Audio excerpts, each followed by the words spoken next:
Hi everybody, I'm Maggie and I work for Salem Sound Coastwatch. We're a local marine science and environmental organization that works toward protecting our environment, keeping it clean, while also teaching all of you how to do the same. We also work very closely with our friends at the Ipswich River Watershed Association and the Merrimack Valley Planning Commission, which might be a little bit closer to you. So today, I want to teach you what a watershed is and talk to you a little bit more about your watershed. So first, a watershed is any area of land where all of the water within that area drains to the same major body of water, like a river or the ocean. Wherever you're standing, wherever you are, you're in a watershed. And it could mean that somebody across town from you or across the river from you is in that same watershed. The Merrimack River is 117 miles long, and its watershed covers over 5,000 square miles. Its tributaries, meaning its smaller streams or water bodies within the Merrimack River watershed, provide drinking water for 600,000 people. I'm standing in Newburyport, but across the river is Salisbury.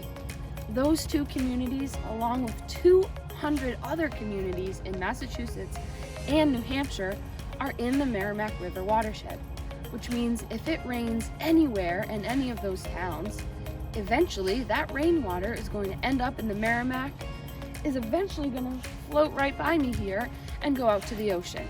So obviously this river is an incredible resource for those 200 communities that are within it and beyond. But of course, humans are not the only animals who live within the watershed.